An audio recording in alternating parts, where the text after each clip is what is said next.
بسم الله الرحمن الرحیم. د تلویزیون او رادیو قدرمنو لیدونکو او اوریدونکو سلامونه او نیکې هیلې ومنئ. په دې هیله چې روغ رمټ خوشحاله او ارامه اوسئ. د خلاصون لار خپرونه ده. زه ایمل صافی په دې خپرونه کې تاسو ته بیا حاضر شوی یم. خوشبختانه په دې خپرونه کې بیا هم راسره شیخ صاحب میلمه ده. هغه سوالونه چې تاسو د تلیفون لارې موږ ته رالیږلي انشاءالله د شریعت په رڼا کې به ورته ځوابونه ورکړي. تاسو هم کولی شئ چې کومې شمیرې د سکرین پر مخ باندې ګورئ، په دغه شمیرو له موږ سره اړیکې ونیسئ. انشاءالله ستاسو سوالونو ته به هم ځوابونه درکړي. د رادیو اوریدونکي هم کولی شي چې د واتساپ په دغه شمیره له موږ سره اړیکه ونیسي په 088 ګرانو اوریدونکو تاسو خپل سوالونه راولئ. انشاءالله شیخ صاحب تاسو ته هم د شریعت په رڼا کې ځوابونه درکړي. شیخ صاحب ستړی مه شئ، په خیر راغلی. مننه شیخ صاحب. همیشه وایم چې ښه ده چې تاسو لرو او چې دوستان ملګري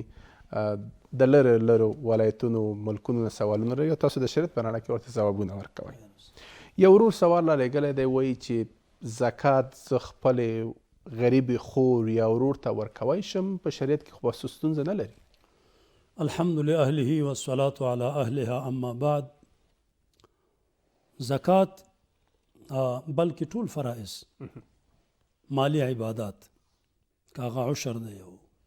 کاغه سرسایه ده، صدقة الفطر، دلته یو خو شرط دا دی چې هغه سړی به فقیر وي او ورسره دلته دا دی چې دا دوه علاقې به موجود نه وي، علاقه د اصول او د فروع او علاقه د زواج. یعنی دا نسی کېدی چې میړه خپل زکات ښځې ته ورکړي او یا ښځه خپل زکات چې دی هغه میړه ته ورکړي. دلته د زواج علاقه موجوده او دا هم نشي کېدلی چې پلار یعنی که خپل زکات زوی ته، لمسي ته، کړوسي ته، دوی ته ورکړي او یا دا فروع پورته سي، زوی خپل پلار ته یا نیکه ته زکات ورکړي. نو دغه علاقه چې موجوده وي دلته به زکات نه او د هغې وجه هم دا ده چې د میړه او د ښځې ترمنځ داسې قرب تعلق دی چې د ښځې نفقه، د هغې جامه، د هغې سکنا دا په دې میړه باندې واجب ده. د دې ټول ضروریات چې دی هغه به میړه پوره کوي. او که چېرته ښځه مالداره وه او دا میړه غریب و، نو د هر چا نه مخکې په دې ښځه باندې لازمه ده چې د ده رعایت وکړي او د ده د زندګۍ اسباب ورته برابر کړي. نو دا موضوع به یوازې زکاتونه او عشرونو ته دا نه سپارل کېږي، ځکه اسلام دلته هغه د مواسات او د همدردۍ درس ورکوي. او دویمه موضوع دغه رنګ اصول و فروعو کې ده. که چېرې د یو چا زوی وي، که صغار وي، ماشومان وي، خو هسې نفقه په پلار باندې ده. او که بالغان سي او هغوی غریبان وي، نو د هغوی نفقه خو په همدې پلار باندې ده. دغه رنګ د دوی نفقه په دې نیکه باندې ده. دا به د زکاتونو ته او عشرونو ته نه ساتي. واجبه ده چې د هغوی نفقه، د هغوی جامه، د هغوی ضروریات دغه مالداره پلار او دغه مالداره نیکه ده ورپوره کړي. او دغه رنګ که چېرته پلار غریب وي یا نیکه غریب وي او هیڅ شی نه لري، دا زوی او لمسی به دا خپل پلار، دا خپل نیکه زکاتونو ته نه پرېږدي چې بیا به زکاتونه ورته ورکوي او چې زکات ختم سو نو بیا به د هغې زغم نه کوي. نه، شریعت د هغه نفقه په ده واجبه ګرځولې. دی به د پلار، د مور، د نفقې، د جامې، د کسوې، د ضروراتو د دې ټولو غم کوي او د دې ټولو ذمهواري به دی کوي. بناءً دغه دوه علاقې چې موجودې وي نو هلته زکاتونه نه ورکول کېږي او دا زکات نه دی سي. د خور او د ورور ترمنځ دا علاقه نشته. نو که چېرته خور فقیره وه، غریبه وه، مستحقه وه، ورور کولی سي چې دی مالداره دی خپل زکات دی خور ته ورکړي. یا خور مالداره ده، دا کولی سي خپل زکات دغه فقیر او د غریب د محتاج ورور ته ورکړي. او د نور چا نه به یې ورکول دلته ثواب هم ډېر ولري، ځکه هم پکې صله رحمي راغله او هم پکې دا صدقات راغلل. ثواب یې د نورو ځایونو په نسبت باندې یو په دوه زیات دی، اجر یې هم ډېر دی. خو یوې نکتې ته باید سړی توجه وکړي او هغه دا چې دغه ورور چې د خور ته زکات ورکوي دغه مال به د ورور خپل مال وي، یعنی معنا مستقل به دی په دې مال کې. په دغه مال کې به پلار ورسره شریک نه وي او یا هغه مال به نه وي چې د پلار نه ده ته پاتې دی او خور ته لا حصه نه ده ورکړې او دا خور هم په دې مال کې ورسره شریکه ده. نو دلته خو دا مال کې دا خور حصه لري، نو زکات به بیا نه ورکوي.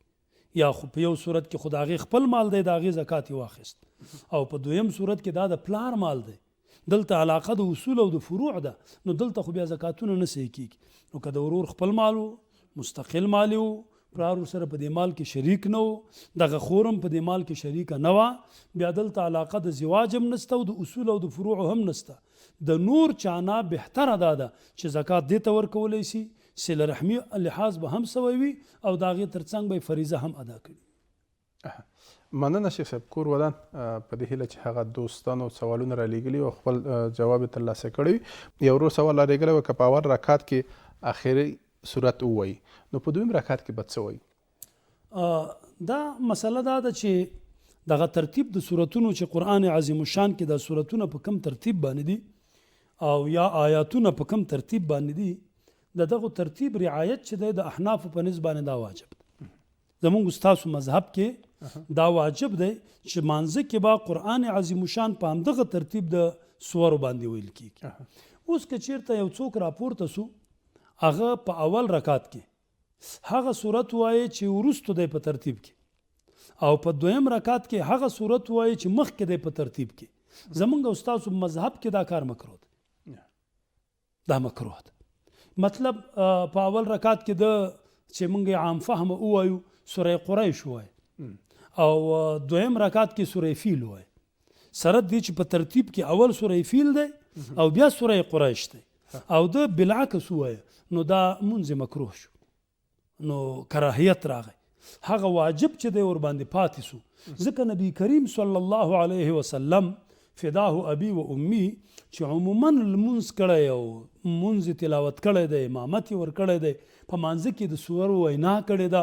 نو دا عموما مواظبت په همدې باندې راغلی چې د دې ترتیب لحاظ باندې دغه تلاوت چې دی دا شوی دی. نو بناء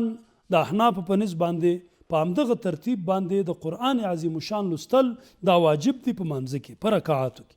چې اول رکعت کې به هغه کم چا چې په ترتیب کې اول دی هغه لوستل کیږي، په دویم رکعت کې به هغه چې په ترتیب کې وروستو دی هغه به لوستل کیږي. اوس دا ورور وایي که چیرته یو چا په اول رکعت کې سوره والناس ولوست، نو سوره والناس خو د قرآن عظیم الشان اخرنی صورت دی، اوس په دې په دویم رکعت کې څه شی وایي؟ په دغه صورت کې علما وایي دواړه خبرې ورته روا دي. دا خبره هم روا ده چې په دویم رکعت کې دیم سوره والناس وایي، ځکه دا کراهیت خو هغه وخت کې علما بعضې وایي راځي چې په یو رکعت کې وي، چې یو صورت مکرر سړی په فرضو کې وایي په یو رکعت کې کراهت راځي، اما که همدغه صورت مکرر که په دوو رکعتونو کې دې ته بیا کراهیت نه ویل کېږي. نو دا چې په اول رکعت کې هم سوره والناس ویلی، په دویم کې هم سوره والناس وایي، یوه لاره یې دغه، او دویمه لاره هغه هم علما ذکر کوي او دغه جماهیر هم پې قول کوي چې د په اول رکعت کې سوره والناس وایه، نو په دویم رکعت کې د اول د قرآن شریف نه شروع وکړي، د سوره بقره ابتدا دغه دی ووایي. نو ځکه چې قرآن عظیم الشان ختمیږي طبعا شروع د اول نه راځي، نو اول د قرآن عظیم الشان. ایو حدیث کې د یو قاری صفت هم دغه سوی الحال المرتحل، دغه صفت سوی چې قرآن عظیم الشان تلاوت ختم کی بیا د سره بیرته شروع کی. نو بناء که په آخر کې چا سوره والناس ووایه نو بیا دې په دویم رکعت کې، نو که نور قرآن عظیم الشان نه وزده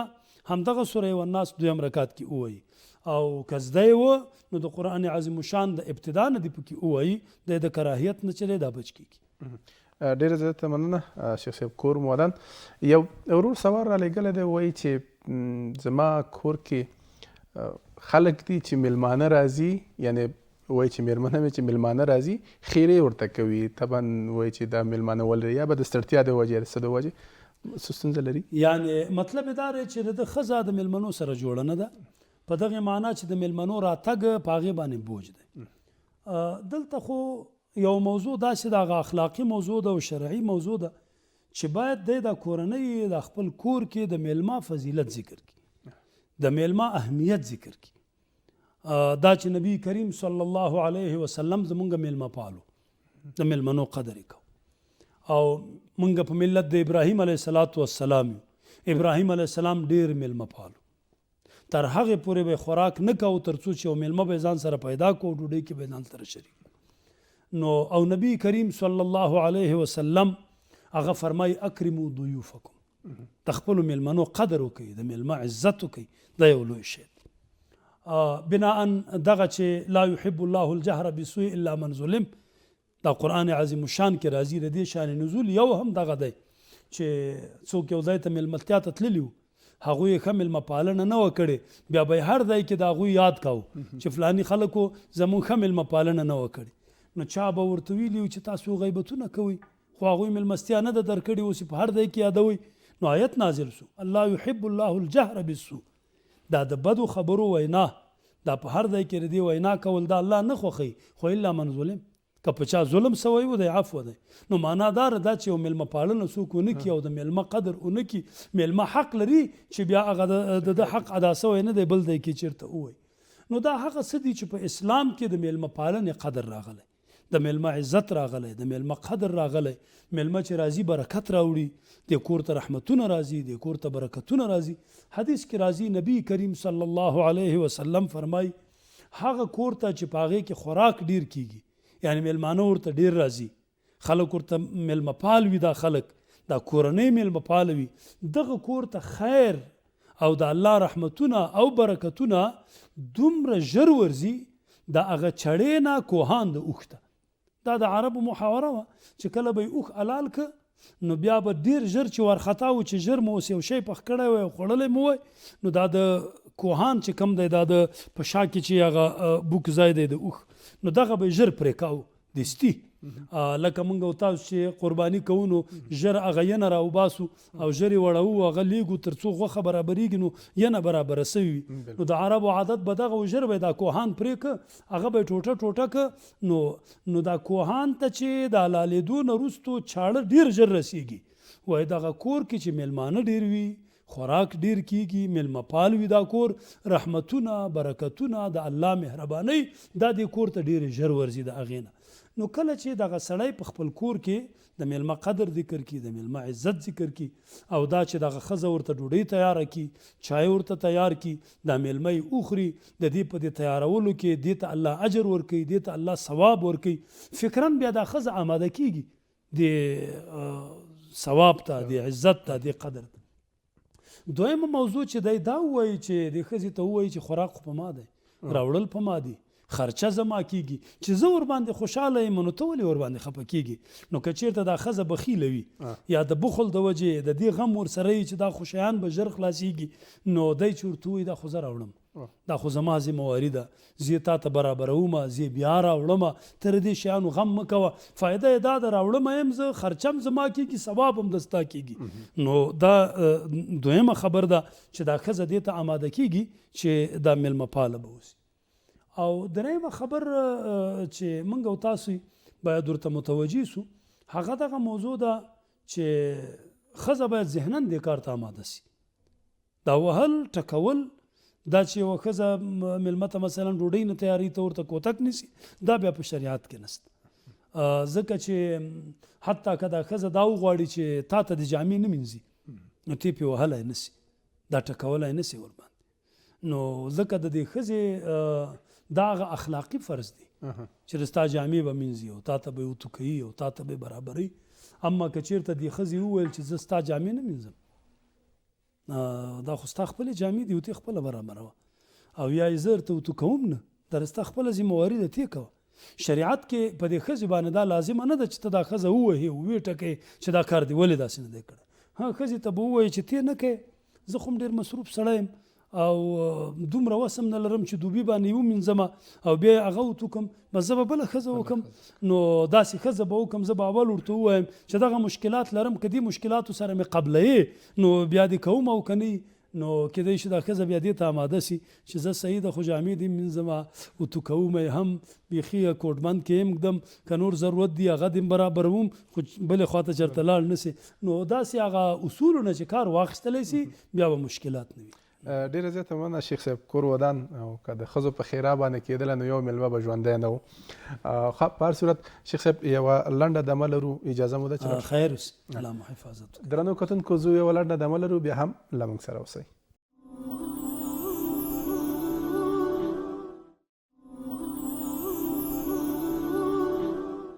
ګرانو لیدونکو بیا هم در ترکلی کوو د خلاصون لار خپرونه ده. تر دې دمه لیدونکي یاستئ، کور مو ودان، خوشحاله شئ. شیخ صاحب بیا هم را سره میلمه ده. هغه سوالونه چې ګرانو لیدونکو او اوریدونکو موږ ته رالیږلي دي، شیخ صاحب ته به یې وړاندې کوو. شیخ صاحب به د شریعت په رڼا کې تاسو ته ځوابونه درکړي. شیخ صاحب یو ورور سوال رالیږلی دی، وایي چې یو بل ورور مې دی راته نصیحت داسې کوي چې په خپل کورنۍ کې ښځو ماشومانو زمونو اولادونو سره چل کوه، دروغ وایه، مثلا په دې باندې ژوند وکوه، د هغه ژوند ډېر حرامه ده، ډېر ښه تېرېږي. او زه چې حقیقت ویم په ژوند کې، رښتیا ویم چې د زوی کار ویم چې دا خراب دی، ښځې ته ویم چې دا کار خراب دی، زما ژوند تریخ دی. آیا زه په همغه چل و فریب ژوند وکړم که نه حقیقت ژوند وکړم؟ داسې موضوع ده، زندگی او بیا په ژوند کې صداقت کول دا ضروري خبره. خو لیکن کله کله داسې یو موضوع راځي چې د رښتیا ویلو نه چاته ضرر پیدا کړي، نو بیا په هغسې مواردو کې شریعت مطهره بعضې موارد مستثنا کړي. د هغې وجه دا ده چې د ضرر خاص تحمل جایز دی، د دې دپاره چې د ضرر عام دفع وسي. یو خاص ضرر دی، یو عام ضرر دی، نو د ضرر خاص تحمل دی وسي، یعنی هغه دې راسي، خو چې هغه عام ضرر ورباندې دفع سي. دا په شریعت مطهره کې زموږ په فقه کې یو عام قانون دی. د دې وجې نه دروغ ویل دا خو کبیره ګناه ده، او څوک دروغ وایي د خولې نه بد بوی ځي، ملایکې د نه نفرت کوي او ځان ترې یو خوا کوي، او څوک چې دروغ وایي په هغه د الله لعنت وي. او حدیث کې راځي یو سړی دروغ وایي وایي وایي تر دې پورې چې د الله په نزد دی په کذابینو په لیست کې راسي. نو به هر حال د دروغو سزا ډېره سخته ده او کبیره ګناه ده. د منافقانو په صفاتو کې یو صفت چې دی هغه دروغ ذکر شي. نبی کریم صلی الله علیه وسلم فرمای چې د منافق د صفاتو دغه صفات دي چې خبرې کوي نو دروغ وي، جنگ چا سره وکړي نو کنځلې پکې کوي، څوک امانت ورسره کیږي دی پکې خیانت کوي، چا سره وعده وکړي دی پکې مخالفت کوي. نو دا هغه د منافق په صفاتو کې راغلی. چا کې ټول صفات موجود و دغه څلور واړه نو دا پوره منافق دی. چا کې یو نو یو خصلت د نفاق پکې دی. نو دروغ ویل چې دی دا د منافقت علامه ده، یعنی دا کبیره ګناه ده. مسلمان بر دروغو نه ځان ساتي. ها څه موارد په شریعت کې راغلي دي چې هلته دروغ ویل اجازه ورته راغلي. نو یا خدا معنا چې دروغ په ځای توریه وویلی شي. توریه زموږ په کتابونو کې دي ته وایي چې یو لفظ دوه معناګانې لري، یو معنا قریب وي او یو معنا بعید وي. نو ته داسې ووایې دا د مخاطب ذهن ته دا قریبه معنا راسي، خو تا یې هغه بعیده معنا هغه لرې معنا مراد کړي وي. دې ته توریه وایي، دې ته ایهام وایي. نو دا هم جایز دی او دې کې څه مشکل نشته. او یا هم دغه دروغ دي خو تحمل د ضرر خاص د پاره د دې چې ضرر عام ورباندې دفع سي دا شرعاً جایز دی، مشکل نه دی. یو د هغه مواردو څخه هغه جنگ دی، د کفارو سره جنگ دی، جهاد روان دی. که چیرته دغه امام د مسلمانانو یا د امیر د لښکر دغه مجلس کې ټولې خبرې رښتیا وکړي، خپله ټوله برنامه د جنگ خلکو ته د خپل عسکر ته ښکاره څنګه چې اراده د همغسې ووایي، نو روا ده په دې مجلس کې یو جاسوس ناست وي. په دې منځ کې به داسې یو څوک وي چې هغه به د کفارو جاسوس وي. نو د ټوله برنامه به لوڅه سوي وي، هغه به دشمن پې خبر وي، د مخکې د دې نه چې په دې خپلې برنامې عمل کوي دشمن به ورته مخه نیولي. نو دلته یو لوی ضرر متوجه دی. نو د دې لوی ضرر د دفع په خاطر باندې باید د لښکر ته داسې خبره وکړي چې هغه راز د دلته ښکاره نه شي.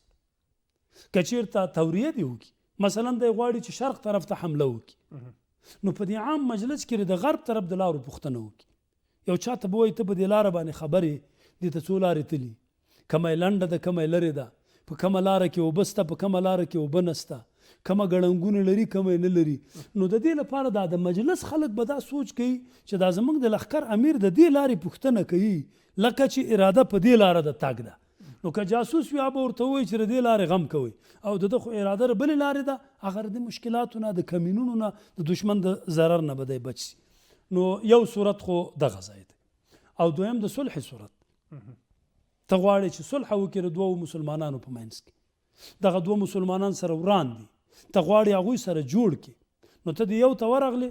په اول وهلت کې خو د بل دومره بدې درته وویلې چې لا حول ولا قوة الا بالله، خو چې ته هغه ته ورغلې وه لکه ته هسې ویل چې هغه دومره بد سړی دی د ستا صفت یې وکړو د ستا فضایل یې ذکر کړه نو دی راکته کېږي چې اوس زه ورسره دښمني کوم هغه زه یې بد یادوم او هغه مې ښه یادوي نو دی یو څه راکته کېږي نو دغسې چې دا سړی د دوو کسانو ترمنځ صلح کوي نو ده ته هم هغه خبره وکړي چې نفس الامر کې خو داسې نه وي د دې لپاره ورته دا دروغ وایي چې دا صلح منځته راسي نو دغه رنګ بیا هغه ته وایي تر دې دپاره چې بیا د دوی ترمنځ صلح راسي او مامزه هغه د دوی دښمني په دوستي باندې بدل سي شریعت کې دغه ځای کې دا اجازه ورته ورکولی سي او دقسې دریم ځای چې دی هغه کور دی ښځې سره که چېرته ته ټولې رښتیا وایې اوبه نه چلېږي ټول موارد ورته ښکاره وایې نو اوبه نه چلېږي نو په دغه بنیاد باندې د توریې نه کار اخیستل او یا دا چې خپل ټول رازونه ورته ته ونه وایې او دې ته ووایه چې کوم شي سره د کار دی بس هغې کې کار لره زما د دفتر او زما د بیرون او زما د بازار او زما د زندګۍ د کور نه بیرون د زندګۍ تا ور په سره کار نسته نو بناء په هغې کې کنجکاوي هم مه کوه نو بیا به د زندګي یو څه ارامه وي نو ښه دا ده چې سړی دلته د حکمت نه کار واخلي ډیره زیاته مننه وخت هم کم پاتې خو دا یو سوال شته دی چې ځینې خلک دي چې په کورونو کې خپلو ماشومانو ته خیرې ډېرې کوي ځینې زنانه او دي مثلا په جګ اواز چغې ډېرې وهي خپلو ماشومانو باندې و دا په شریعت کې څه ستونزه لري نبی کریم صلی الله علیه وسلم د زنانو ډلې ته ورغی او تقریر ورته کوه وعظ ورته کوه او دا یې ورته وویل چې تصدق نه خیراتونه وکړي ځکه زه جهنم ته چې شب معراج کې لاړلم او جهنم مې کوت ما ولیدل چې په جهنم کې اکثر چې وي زنانه پرتې نو تاسو خیراتونه وکړئ تر څو جهنم د اور نه بچ نو دغه زنانه نبی علیه السلام ته وایي دا موږ په دې جهنم کې چې ډېر یو نو وجه سم نبی علیه السلام ورته وایي یو وجه دا ده چې تکثرن اللعنه تاسو خیراګانې ډېرې دا لعن ویل دا خیراګانې کول نو دا ګناه ده دا کبیره ګناه ده یو څوک به مسلمان ته کنځلې نه کوي یو څوک به مسلمان ته خیرا نه کوي یو څوک به بددعا نه کوي خصوصا د اولاد په باره کې حدیث کې تصریح راغلی خپل اولاد ته خیرا مه کوئ داسې نه چې دا هغه ټیم وي چې د دعا د قبلېدلو وخت دعا دا خیرا به دې قبوله سي بیا به لاس مروړې خو کار به څه وي بچي ته خیرا کوي اولاد ته خیرا کوي د هغه زندګۍ دپاره بد دعاګانې ورته کوي نو داسې وخت به راغلی وي چې دا به اجابت الدعا وخت وي دغه خیرا به دې قبوله سوي وي بیا به ته خپل لاسونه مروړې خو کار به تا کړی نو یو هغه وجه داره چې تکثرن اللعنه نو خیرا کول دا که ښځې عموما ښځو کې دا صفت زیات وي که نارینه یې کوي که ښځې کوي که پلار یې کوي که مور یې کوي نو دا ناروا ده ناجائز ده زنانه باید عموما ځان د دې نه وساتي او بلې ورته ویلي چې تاسو کې لوی عمده مشکل دار تکفرن العشیر د میړه ناشکری میړه چې څومره ښه در سره وکړي که یو موضوع کې مشکل پیښ سو ستا کور کې وایي ما خیر نه دی لیدلی چې راغلی یم د بدبختۍ سره مخامخ یم نو دا ناشکري په تاسو کې ده د دې وجې نه د جهنم په اور کې تاسو د نورو په نسبت باندې دا زیات یې نو بناء د لعنت ویل خیرا کول بد دعا کول اولاد ته حتی دابې ته شریعت کې دا منع ده چې یو څوک خپل خر ته خپلې غوا ته خپلې وزې ته خپل اس ته هم به خیرا به نه کوي نو د هغې نه به هم ځان ساتي او چغې وهل دا هم د بد اخلاقۍ علامه ده او یو حکیم د یو کور مخکې تېرېږي سعدي صاحب دا ګلستان کې واقعه ذکر کړې دا کور نه د ښځو چغې راځي بیرون نو دی وایي کوم کور چې د هغوی د زنانه اواز د چاردیوالۍ نه بیرون راځي په دې کې د خیر تمه به د دې کور نه کوي نو بناءً زنانه چې دي هغه باید د زنانه د غیږ دا اولنۍ مدرسه ده د بچیانو دپاره اولنۍ تعلیم دا په دغه غیږ کې اخلي نو دغه زنانه دا باید د هر څه نه زیاته د خپل ماشوم تربیې ته متوجه سي او دس به وکوي لمونځ به کوي ښه اخلاق به کوي تلاوت به کوي ښېراګانې به نه کوي اولاد ته به چغې نه وهي او کنځلې به نه ورته کوي نو تر څو چې دا بچوم د ده د غېږې نه همدغه تربیه د وړوکوالي نه واخلي نو بیا به دغه اثر په ده کې وروسته موجود وي او اجر او ثواب به دوی ته رسیږي نو بناءً چغې وهل هم نه دي مناسب ښېرا کول هم شرعاً منع دي ډیره زیاته مننه شیخ صاحب کور مو ودان خوشحاله شئ چې تاسو یاستئ چې راځئ او د لیدونکو هغه سوالونه چې موږ ته رالیږي هغوی ته ځوابونه ورکوئ خیر اوسي الله دې قبول کړي مننه خوشحاله شئ ګرانو لیدونکو او اوریدونکو له تاسو نه هم ډیره زیاته مننه چې د خلاصون لار خپرونه تر دې دمه لیدونکي وئ. که تاسو هم کوم سوال پیشنهاد لرئ کولی شئ کوم شمیرې چې د سکرین پر مخ باندې ګورئ کولی شئ په دغه شمیرې له موږ سره اړیکه ونیسئ. انشاءالله ستاسو سوالونو ته به هم ځوابونه درکړي. او که د رادیو اوریدونکي هم کولی شي د واتساپ په دغه شمیره په 0888850 شمیرې له موږ سره اړیکه ونیسئ. انشاءالله ستاسو سوالونو ته به هم شیخ صاحب ځوابونه درکړي. تر بلې خپرونه چې بیا ستاسو درانه حضور ته حاضرېږو نو تاسو په لوی او بخښونکي رب سپارم. هر چیرې چې یاستئ خوښ او خوشحاله شئ به یې ولرئ. د خدای په امان له ملي تلویزیون سره اوسئ.